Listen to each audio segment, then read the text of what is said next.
Hi there, this is the Ryan Boundless YouTube channel. I've lived in Japan for 14 years. I get a lot of questions, emails sent to me, and a good portion of those emails consist of the question, how can I live in Japan? How can I work in Japan without a 4-year degree? I don't have a 4-year degree, but I want to live and work in Japan. So I've made a few videos answering this question. I've mocked people who ask this question a few times, giving them a little dose of reality. But I want to make a final video where I answer this question once and for all in a very sincere manner. And I want to have a game plan for you. And from now on, anybody who asks me this question and sends me emails asking me this question, I'm just going to refer you to this video because this is the final and definitive answer for you. Alright, first of all, plain and simple, you cannot get a work permit to get a work visa in Japan by no legal means if you don't have a 4-year degree. It's plain and simple. It's cut and dry. If you want to teach English without a 4-year degree, you can go to places like China, Russia, or Mexico, which I think would be very interesting cultural experiences, and I would definitely try it. I would love to try to live in one of those places and teach. But for Japan, you need a 4-year degree. But here's your game plan. Number one, marry a Japanese girl, or if you're a girl, if you're a foreign girl, marry a Japanese guy. Then you have a visa. You can get a spouse visa to live in Japan.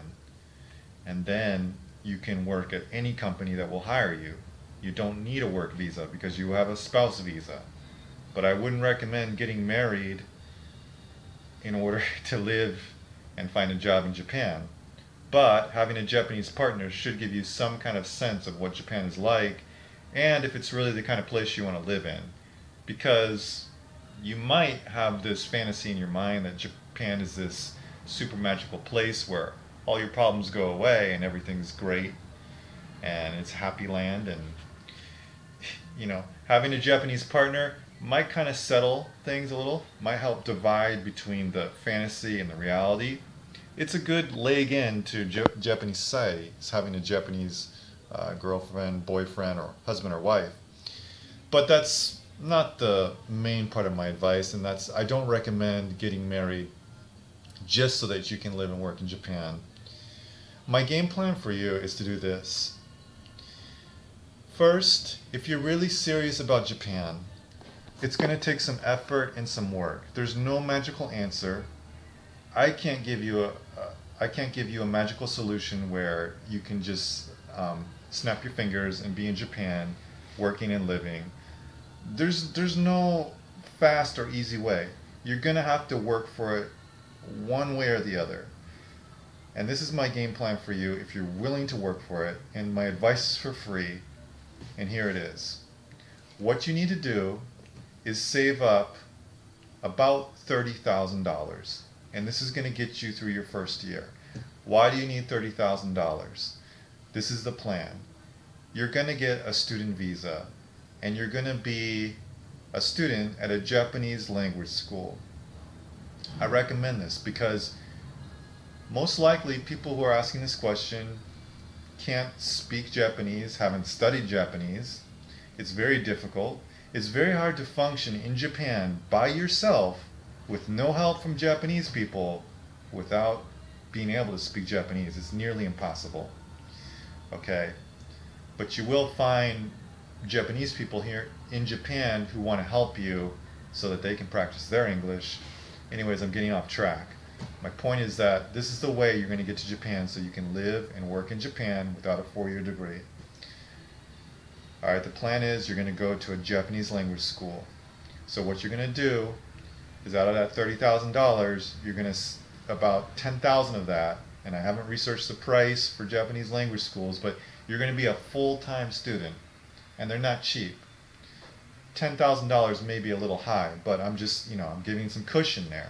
Because you always want to have cushion when you make a plan. When you take a risk, you want to have some cushion to fall back on. You don't want to be left with your thumb up your butt and your head spinning like what happened, okay? So I'm giving you some cushion there. $10,000 for that first year of Japanese language school.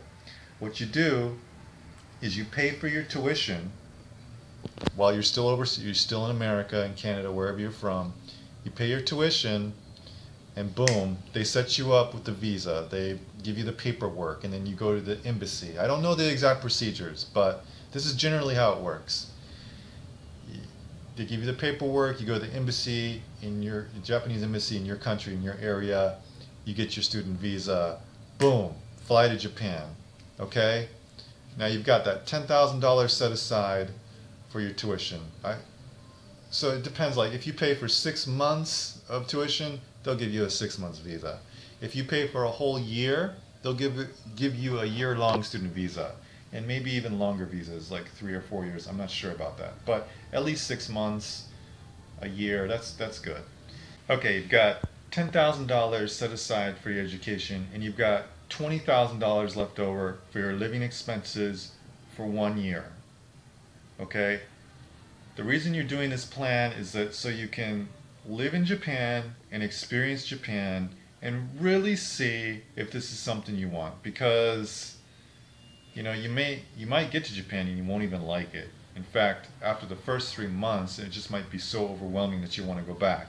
So actually, before you even do my plan, I would suggest that you save up a couple $1,000s and go visit Japan for 3 months. Not 1 month, not 2 months, but 3 months. You can go to Japan on a tourist visa. You don't have to apply if you're from America or Canada or a Western country. You don't have to apply for a tourist visa. You can just bring your passport, show up in Japan. You get automatic visa. You can stay in Japan for a maximum of 3 months. Okay? It's very easy. All you have to do is save up a couple $1,000s. And like I said, not 1 month, not 2 months, but stay 3 months. And the reason I say this is because if you stay 1 month, yeah, you're there on vacation. Everything's great, you know.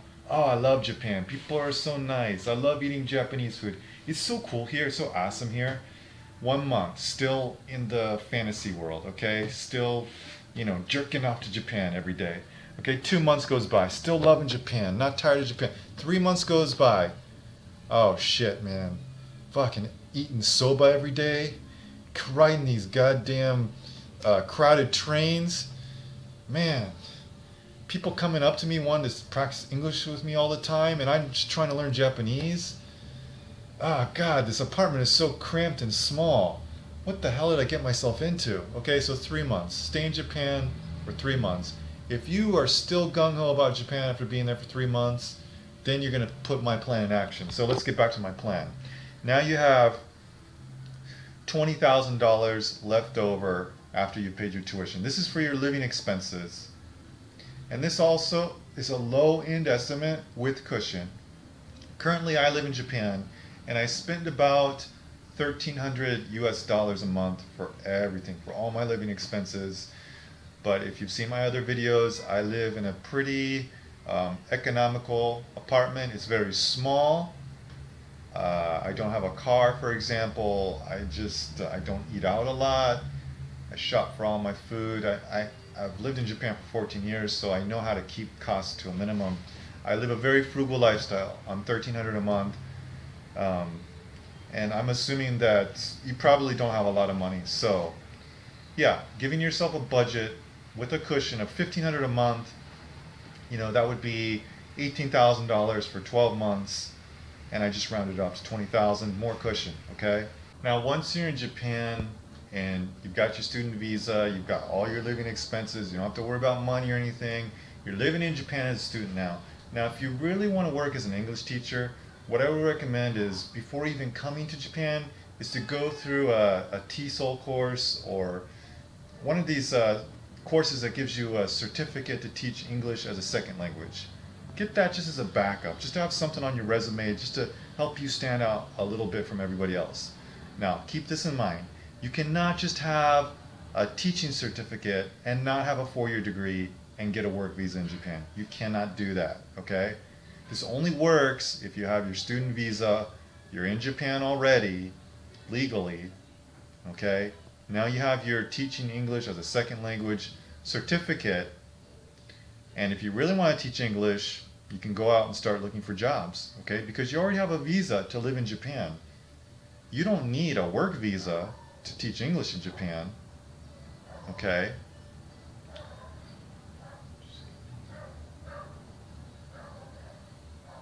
To teach English in Japan, you don't actually need a work visa.